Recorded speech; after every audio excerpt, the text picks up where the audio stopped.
Então, galera, a gente vai dar início aos seminários de anatomia e o nosso primeiro tópico, o primeiro tema, vai ser a introdução ao estudo do sistema muscular. O grupo vai ser formado por Ívia, por Jaime, Cauã, Lisandra, Matheus e por mim, Thompson. Então, o corpo humano, a gente pode dizer que ele vai atuar ali como uma máquina, que vai ser extremamente complexa.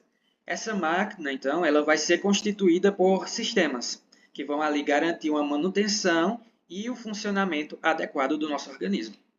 Dentro desse sistema, a gente pode encontrar o sistema muscular, que ele vai ser ali responsável pela execução dos movimentos e também de várias funções essenciais.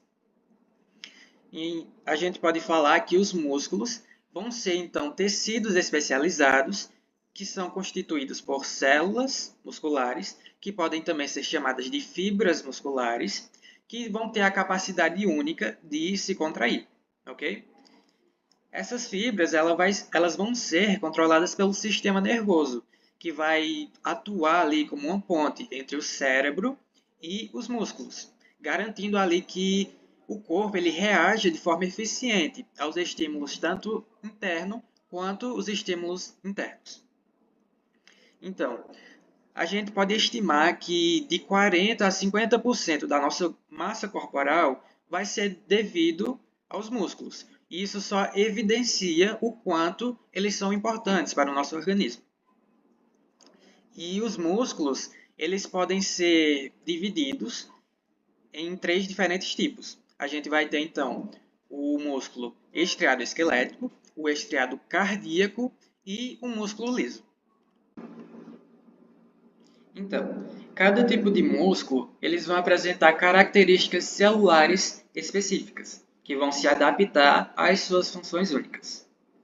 Na primeira imagem, a gente tem o músculo estriado cardíaco, que vai ser mononuclear ou até mesmo binuclear. Vão ser interligados, uma fibra na outra. Vão apresentar estriações e também vai ter a presença de discos intercalares. Esses discos intercalares vão ser ali responsáveis pelo rápido fluxo de íons e também pela contração rítmica do coração. No músculo estriado esquelético, a gente percebe que suas fibras são alongadas, ele é multinuclear e também tem a presença de estrias. Essas estrias vão ser devidas às miofibrilas, que vão estar densamente conectadas. Miofibrilas, então, a gente pode dizer que são feixes interconectados de filamentos proteicos. Essas proteínas a gente chama de miosina e actina, que vão ser responsáveis pela contração do músculo. No músculo liso, a gente percebe que suas células são de forma fusiforme, são mononucleares, só apresentam um núcleo e não têm estrias. Mas isso quer dizer que o músculo liso não tem a actina e a miosina? Na verdade, ele tem sim. Só que como suas características são diferentes, a gente não percebe essas estriações nem ao mesmo ao microscópio. Então, a composição do músculo esquelético, que vai ser o tópico principal dos nossos seminários, vai ser a seguinte. A fibra muscular, a célula muscular, ela vai ser então envolta por um tecido conjuntivo, que a gente vai chamar de endomísio. A partir daí, cada fibra muscular, que já vai estar ali circundada por seu tecido, vai se juntar e vai formar uma estrutura que a gente chama de fascículo. Esse fascículo vai ser envolto por outro tecido conjuntivo, chamado de perimísio. Então, ali, quando a gente pega os grupos de fascículos, a gente tem um músculo em si, que também vai ser envolto por um tecido conjuntivo, chamado de epimísio. Então, nessa imagem aqui, vocês podem observar bem que a gente tem a fibra, o fascículo e o músculo em si, cada um circundado por um tecido conjuntivo. As funções gerais do sistema muscular são classificadas em voluntárias e involuntárias. Movimento voluntário São aqueles que a gente conhece como os mais simples, como levantar o braço, esticar a perna, e os mais complexos, como caminhar, correr.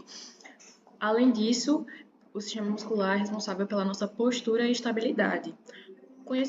Classificado como os movimentos involuntários são a respiração através do músculo diafragma, a circulação sanguínea com o músculo do coração e a produção de calor, mantendo a nossa temperatura corporal estável.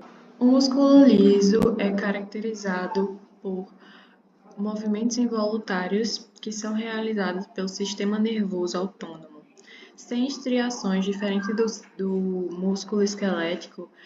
Ele é uniforme e liso, localizado nas paredes de órgãos ocos, como a bexiga, estômago, vasos sanguíneos e brônquios. As funções do músculo liso são a movimentação de substância. O músculo liso move os alimentos através do sistema digestivo, do periostismo, como a gente conhece, a urina pela bexiga e os vasos sanguíneos e o sangue pelos vasos sanguíneos. Outra função é a regulação do fluxo sanguíneo.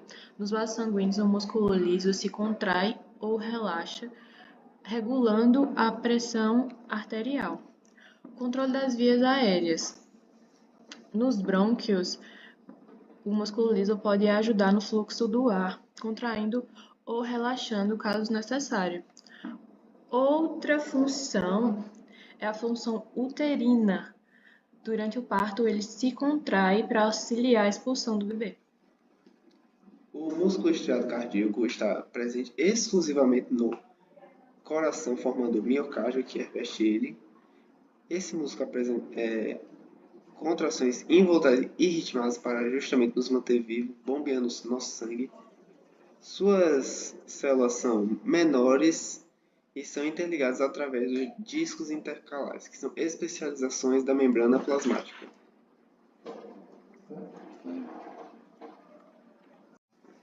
O músculo estriado esquelético ele está ligado aos ossos, destaca-se que por ele ser controlável, ele não é involuntário. Nosso movimento é voluntário, por exemplo, aí nós mexemos nosso braço. As suas células são alongadas, cilíndricas e multinucleadas, chamada de fibras musculares. O corpo humano possui mais de 600 músculos esqueléticos que apresentam sua contração voluntária. Classificando de acordo com a ação, temos os extensores, que estendem o músculo, movendo para fora, os flexores, que flexionam o músculo, os adutores, que levam o membro em direção à linha medial do corpo, e os abdutores, que levam esse membro para fora dessa linha, os rotadores, que giram o membro, os supinadores movem a palma da mão para cima e os pronadores para baixo. Aí, de acordo com a função, temos o músculo agonista, que tem direta relação com o movimento, na produção desse movimento. Os antagonistas, que fazem o oposto, a ação oposta, e os sinergistas, que ajudam o antagonista para não ter excesso de movimento. E de acordo com a origem e seção, quando se origina de mais de um tendão, por exemplo, 2 cabeças, 3 cabeças, 4 cabeças, bíceps, tríceps e quadríceps, desse modo.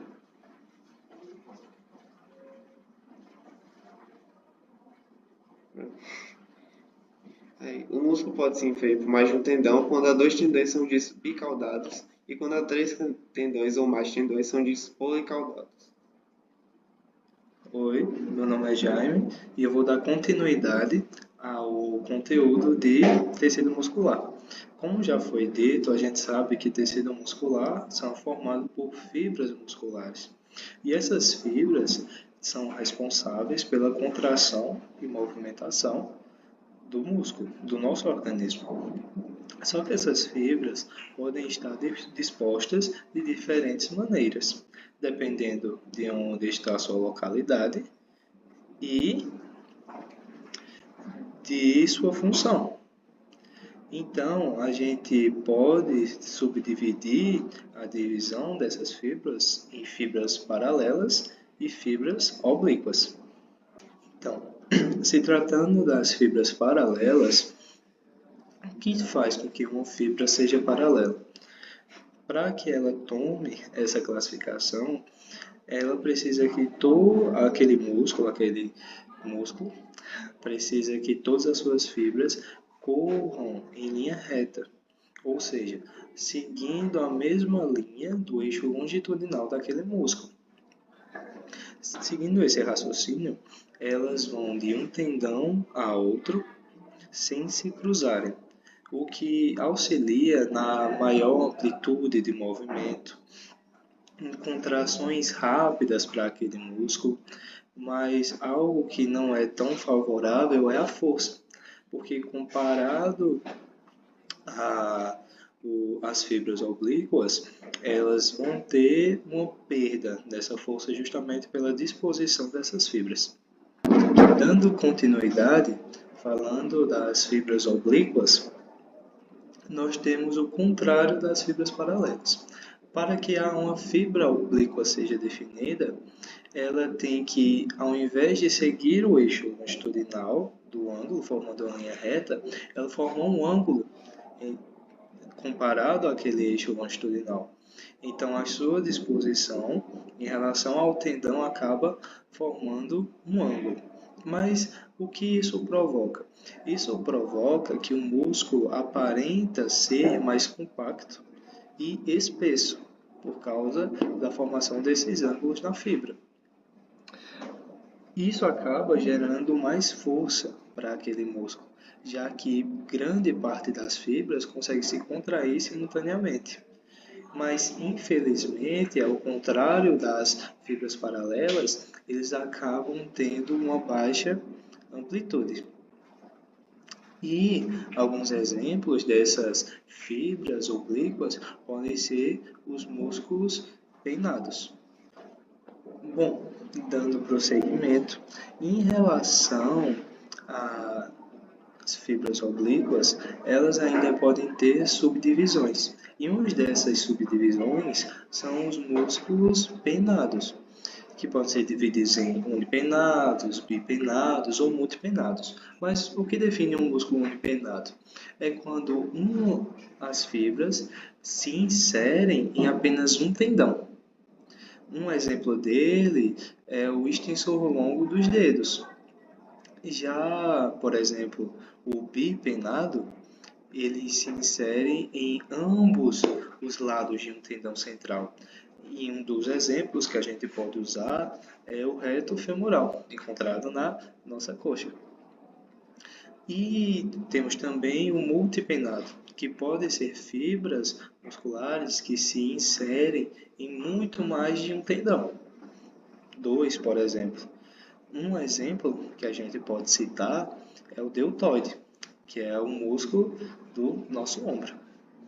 E eu fiquei com algumas formas musculares aqui. Eu vou começar com o músculo fusiforme, que ele é um músculo mais alargado no centro e conforme ele vai chegando perto do tendão, ele vai afinando. Um exemplo é o músculo braquial. A gente também tem o músculo quadrado. O músculo quadrado ele possui um formato aproximado de um quadrado e um exemplo é o quadrado da lombar, que tem a função de estabilizar a coluna e auxilia na flexão. Deixa eu ver, também tem um músculo plano, que são fibras organizadas em camadas finas e largas, geralmente cobrindo grandes áreas. Um exemplo de músculo plano é o peitoral maior. Deixa eu ver, tem um músculo circular, ele tem esse formatinho de círculo e é assim, é um anel com abertura e eles possuem a função de abertura e fechamento, tipo o músculo oblicular dos olhos. E tem os músculos pisiformes, que podem ser unipenado, que as fibras elas são assim, e bipenado e multipenado. A nutrição é fundamental para a manutenção, crescimento e reparação dos músculos. Proteínas são compostas por aminoácidos, que são os blocos constituidores dos músculos. Elas são essenciais para a regeneração muscular, especialmente após o exercício físico. Alimentos como carne, ovos e leite leguminosos fornecem proteínas de qualidade. Já os carboidratos são a principal fonte de energia para o corpo, especialmente durante as atividades físicas intensas, que eles são convertidos em glicose, que é armazenada nos músculos e no fígado como glicogênio, e utilizado para fornecer uma fonte de energia rápida. As gorduras saudáveis, como as encontradas no abacate e nos peixes oleosos, são importantes para a manutenção da saúde celular e do fornecimento de energia de longa duração. Agora falando sobre as vitaminas e minerais, o cálcio é essencial para a contração muscular, pois ele regula a interação entre as proteínas de actina e miosina. Já o potássio e o sódio desempenham papéis importantes na condução de músculos nervosos que controlam as contrações musculares. O magnésio ele ajuda a relaxar os músculos após a contração e previne de câimbras. Agora falando sobre as junções neuromusculares, são estruturas complexas onde os neurônios motores se conectam às fibras musculares. A função principal é transmitir um impulso elétrico do sistema nervoso para iniciar a contração muscular. Quando o impulso nervoso atinge a extremidade do neurônio motor, ele libera um neurotransmissor, que é chamado de acetilcolina, na fenda sináptica, que é o espaço entre o nervo e o músculo. A acetilcolina se liga aos receptores na membrana da fibra muscular, gerando um potencial de ação que propaga a excitação ao longo da fibra, resultando na contração muscular. A fixação dos músculos ao esqueleto ocorre por meio de duas extremidades chamada a origem e a inserção. A origem geralmente é a parte mais fixa ou estável do músculo, localizada em um osso que se move pouco ou não se move durante a contração. Normalmente está mais próxima ao centro do nosso corpo, o que a gente chama de proximal. Já a inserção é a extremidade mais móvel do nosso músculo, geralmente localizada no osso que se move quando o músculo se contrai, que é o que a gente consegue ver pela imagem. Ele é chamado de distal por estar mais distante do centro do nosso corpo. Durante a contração muscular, a inserção é puxada em direção à origem, que é resultando o movimento. Agora falando de uma maneira bem breve, já que vai ser falado mais especificamente depois, é o ventre, o tendão e a face. O ventre muscular é a parte central do músculo rica em fibras contráteis. Gera a força para o movimento ao encurtar-se durante a contração. O tendão é o tecido resistente que conecta músculos aos ossos, transmitindo força para o movimento. Já a fáscia é uma rede de tecido conjuntivo que envolve e protege músculos, permitindo deslizamento e ajudando na estabilidade e suporte. Dando continuidade, falando de ventre, o que é o ventre muscular? O ventre muscular é a parte do músculo onde você tem um acúmulo de fibras musculares que fazem a contração. Ou seja, a gente pode dizer que o ventre é a parte funcional do músculo, que vai atuar no movimento e na exerção de força. Mas onde é que ele está localizado? Ele se localiza entre os tendões. A gente sabe que os tendões são feitos de tecido conjuntivo. Eles só distribuem a força, como já foi falado, mas o ventre gera essa força. Então, por isso a gente chama ele de unidade funcional. E do que ele é composto? Ele é composto por fibras musculares, como a gente já sabe. E a partir dessas fibras você tem o desenvolvimento de fibrilas, que geram proteínas como actina e miosina, que auxiliam na contração e na movimentação daquelas fibras musculares. Essas fibras também podem ser classificadas entre rápidas, lentas e intermediárias, de acordo com a função daquele músculo e da localidade em que ele se encontra. Ainda falando do ventre, nós temos as propriedades funcionais, que são elas a excitabilidade, contrabilidade, extensibilidade e elasticidade. Mas o que significa cada um?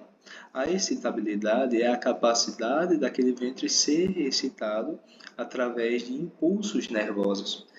Ou seja, ele é ligado, como a gente sabe, já foi dito, às fibras musculares são ligadas aos nervos e acabam recebendo essa interação elétrica.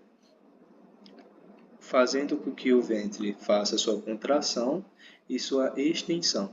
E daí entra as propriedades de contrabilidade e extensibilidade, que são a capacidade do ventre se contrair e realizar movimentos de amplitude. Em relação à elasticidade, é a capacidade do ventre, mesmo realizando essas funções, voltar à sua forma normal. E em relação ao tamanho e formato do ventre, como eles são definidos? Geralmente, o tamanho, por exemplo, vai ser ligado a onde ele está localizado, assim também como o formato. O tamanho está ligado àqueles músculos que realizam muita força ou pouca força. Os que realizam muita força acabam sendo mais volumosos. Por exemplo, o bíceps e o quadríceps.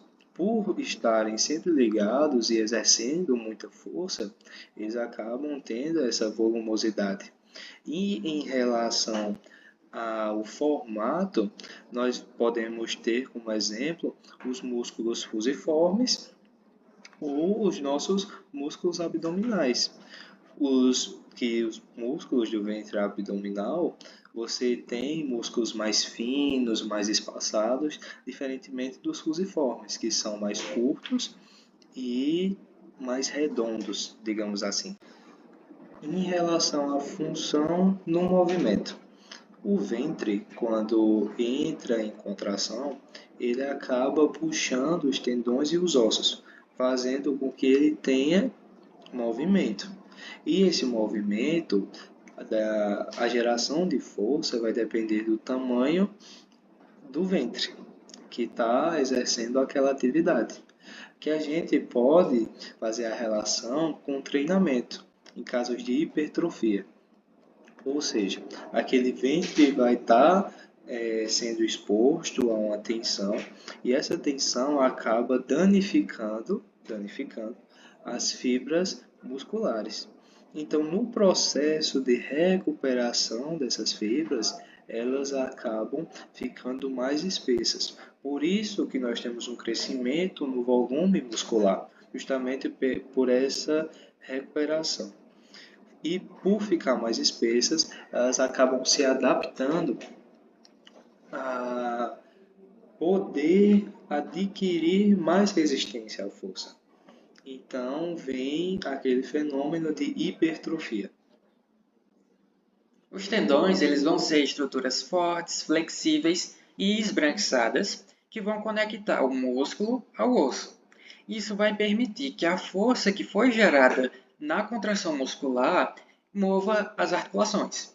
Isso nos auxilia a executar movimentos, desde pequenos movimentos, como por exemplo de mexer os dedos, a movimentos mais complicados, como o de correr e pular.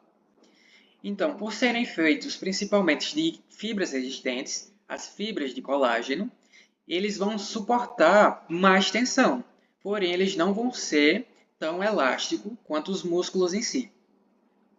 E isso até que nos ajuda na estabilidade das nossas articulações, porém vai tornar os tendões mais propensos a lesões, como por exemplo o caso da tendinite.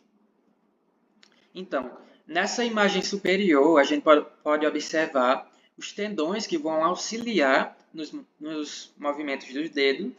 E na imagem inferior, eu acredito que muita gente já vai conhecer, é um tendão bem famoso, que é o tendão de Aquiles.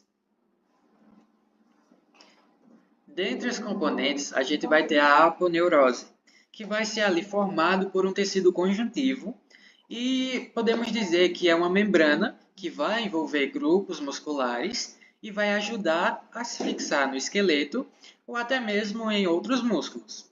Geralmente vai apresentar uma forma de lâmina ou leque. E na imagem a gente tem um exemplo de aponeurose. Oi pessoal, meu nome é Cauã e eu fiquei com a parte da fáscia.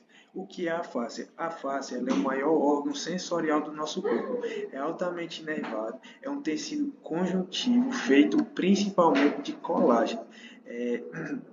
Ela apoia nossos órgãos e músculos E sua função, por que ela é importante? Ela faz com que os órgãos, músculos tenham um deslizamento entre si, ela reveste os ossos e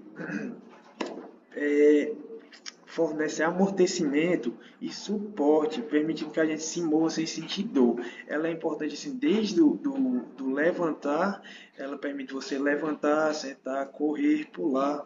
Então a face ela tem essas funções. E eu vou falar um pouco sobre os tipos de fáscias. A fáscia superficial, ela se encontra ali no tecido subcutâneo.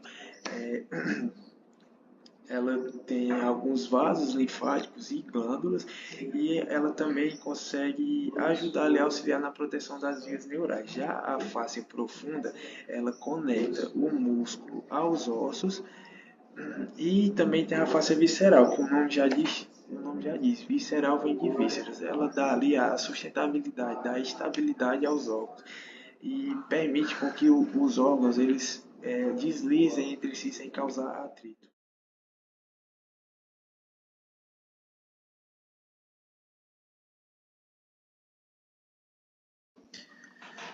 Opa, não, calma aí.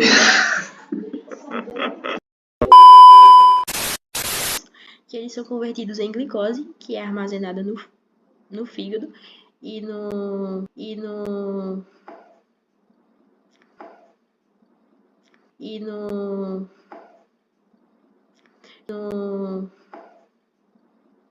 que é A few moments later.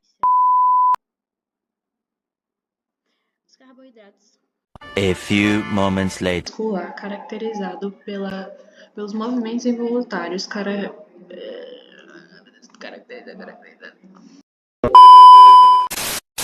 Atividade desse músculo, a gente ainda pode falar. Puta que pariu, eu não acredito. A few moments later.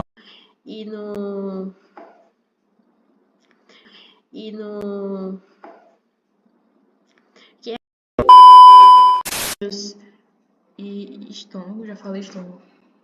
Eu gravei uns 15 vídeos, eu acho, já. Vai existir diversos. Tem um exemplo. Exemplo.